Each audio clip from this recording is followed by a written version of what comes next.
We all have those video games or any other form of entertainment that have shaped us into who we are today from our childhood, whether that's music, movies, our favorite video game characters, or video games that we actually played. So, this was an interesting topic that I've seen going around on a few people's YouTube channels, and I decided to do one for myself. So, I want to kind of go back in the past a little bit, the last 10, 15, even 20 years, and just talk about some games that either have been influential on me as a person, influential on me as far as how I consume media, what type of video games I like, or just an impact on me growing up and at that time. Sometimes it doesn't translate to as you get older, but there was a point in time where you experience these things for the first time and it just made a really big impression on you. If you're new to the channel and do enjoy videos like this, please consider subscribing to the channel, leaving a like on this video, and let's get right into this list. So first off, I wanted to start with a couple of honorable mentions, as we always have to do on these type of lists, but I want to take it back to as I was growing up. We had a few of the older systems in the house: Super Nintendo, original Game Boy, Nintendo 64, things like that. So I want to take it back to the Super Nintendo. We're talking about Super Mario World and Donkey Kong Country. So we'll start off with Super Mario World.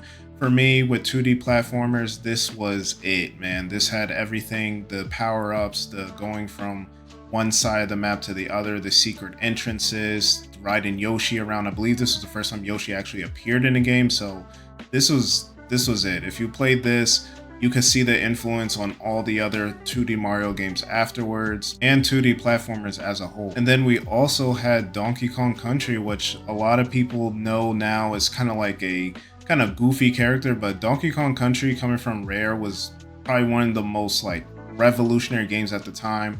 It was pretty difficult for a platformer, but I really enjoyed it. You just get hit one time and that's pretty much it. Riding on different animals and things like that, the different environments, the 3D backgrounds. There was nothing like it growing up. And of course, that aquatic ambience. We can't forget about the aquatic ambience. So Donkey Kong Country had to make an honorable mention on my list. And then the last honorable mention on my list comes from Infinity Ward, and yes, it is Modern Warfare 2 from 2009. Now, Call of Duty Modern Warfare, Call of Duty 4, which was my first Call of Duty game and a lot of people's, but Modern Warfare 2 was where it all began for a lot of people as far as that online multiplayer. Growing up with Xbox Live, this game, Halo 3, Modern Warfare 1, Black Ops, all these games just redefined how we consume video games today, especially with the online multiplayer, to the point where one of the Black Ops games, I think it was Black Ops 4, didn't even have a single player game. I appreciate the single player campaign in Call of Duty games, but Modern Warfare 2 just took it up a whole nother notch with the kill streaks, the continuing the campaign story, and of course, like I said, that camaraderie and companionship you have with your friends playing online for hours and hours. So had to put Modern Warfare 2 as well on my list. Now it's time to get into the actual list of the influential games for me. And now this isn't in any particular order. I felt like there was a lot of different criteria what it took to make this list. Like I said, some of these games impacted me just growing up, some of them impacted me as I got older, some of them influenced what games I like, and some of them is just, it was just for the time. And it wasn't a real fair way I thought of saying what had more influence or more impact on me, so I just decided to throw these all together. But the first game we're going to talk about is going to be, we're going back to the Hoenn region with Pokemon Ruby. And to be honest, I could have used Gen 3 as a whole, so these were my first games. And going back to the same example I gave with Modern Warfare 2,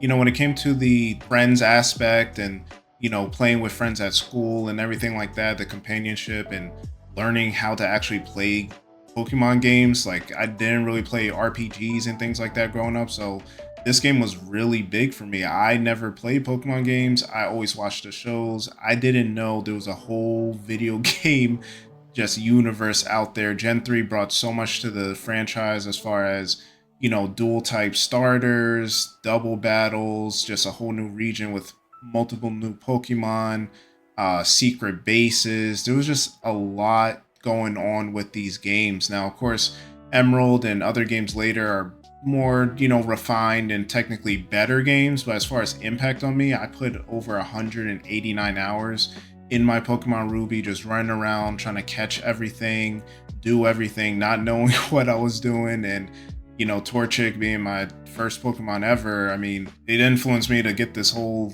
plushie of Torchic. This was my first starter ever, and I decided to get it. So Pokemon Ruby had to make this list as one of the most influential games on me as a gamer.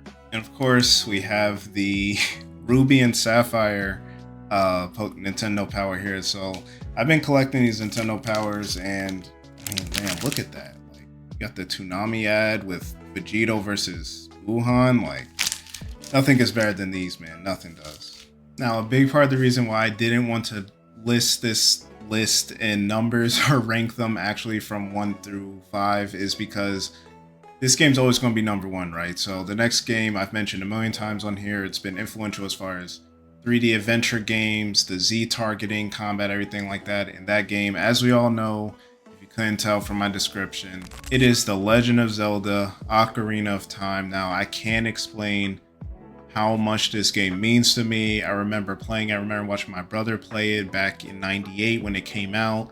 They had the guide, everything like that, and it was just revolutionary at the time. You had Z targeting, you had that big open world when it came to Hyrule Field, you had giant boss battles, going through dungeons. Just even my mom liked the fact that there were, you know, puzzles to solve and things like that, and that's what really drew me into the game. Just the adventure, the exploration, the puzzles, the different abilities, finding items to help you through the dungeon and actually defeating the enemies and things like that.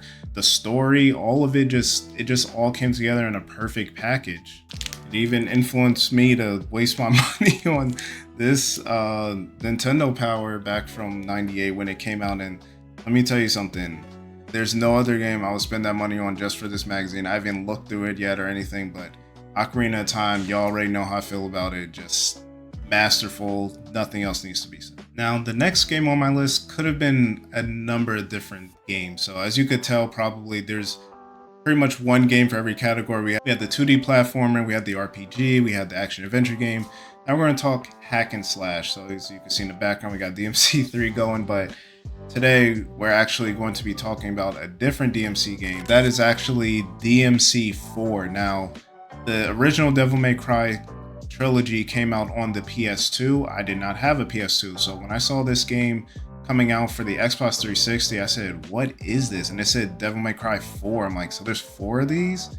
So I ended up picking it up, and I was like, what is this? I even watched it on YouTube, watched an entire playthrough. I've never watched a playthrough of any game before that. I don't think I've watched a playthrough since then, but Devil May Cry 4 really introduced me to the hack and slash genre.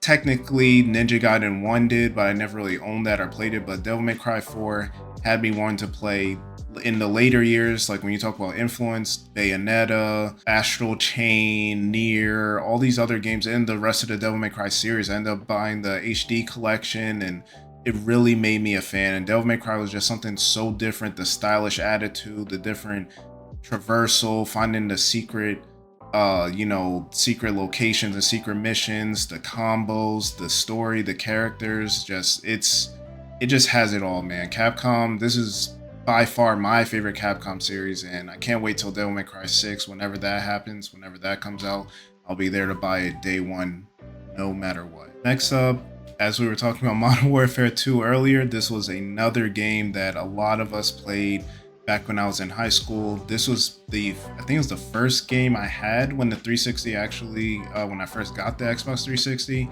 and that is Halo 3, man. Halo 3 to me, even today, is still the perfect combination of story, finishing off the trilogy, of course, and then as well as online, Forge mode, everything like that. Obviously, there was no firefighter or anything like that, but just the amount of hours we put into this game, it's just, Halo 3 was masterful. And now I still, honestly, it's crazy to say, haven't played the other two in the original trilogy. I've played every game since then, Reach, ODST, 4, 5, Infinite, everything. But Halo 3, man, it was just revolutionary at the time. I'm saying that for a lot of these games, and that's what, influential games are supposed to be. So as far as first-person shooters, story, online, for me, there's nothing has impacted me more in that genre than Halo 3, and it's a shame to see where the Halo series kind of is. Halo Infinite online is so good. I like the campaign as well, but man, I wish we could get back to this.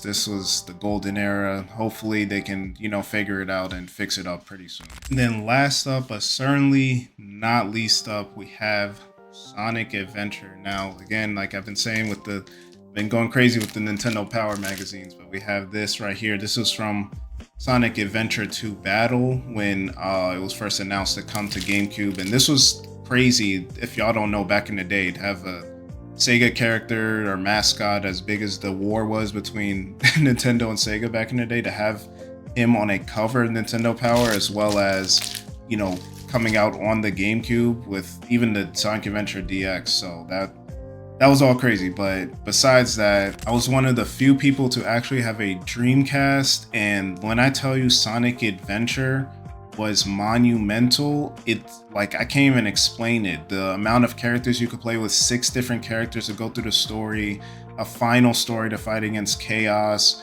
not just going through stages, but actually navigating through the adventure stages to actually find a way to find the levels to play them. The Knuckles picking up different Chaos Emerald shards, like everyone had their own unique gameplay style. This game was it for me. It was definitely it. I love Sonic already, but Sonic Adventure just took it over the top. And then soon after, you had Sonic Adventure 2 come out, which just took it up a notch. Now, they did get rid of, the amount of characters with just, more linear game where you were either Team Hero or Team Dark, where you play as Sonic, Tails, Knuckles, and then Shadow, Eggman, or Rouge. And, it was an introduction to Shadow, which has become a fan favorite. Not my favorite out of the two, but I like aspects of both. And this really did it for me. Sonic has still remained, a top franchise for me of all time. And again, like when it comes to how I said, like Super Mario World did for 2D platformers, this did it for me for 3D platformers. Yes, we have Super Mario 64, Banjo-Kazooie, but Sonic Adventure was just different. The way the levels were laid out for Sonic to run around in, then you had the games that came out after, Sonic Colors, Sonic Heroes, Sonic Frontiers, all these games that took elements of these games, and then it got to, out of that 32-bit, 16-bit era with the hardcore soundtracks and things like that. And like every Sonic, no matter how bad a Sonic game is, they're going to put money into that music budget for sure. They're going to spend that bag on that. You got the Live and Learn song, you got Open Your Heart, you got all these theme songs that have just, transcended the Sonic game. So of course Sonic had to make it on my list. That does it, guys. Thank you for checking out my top influential video games on me from my childhood.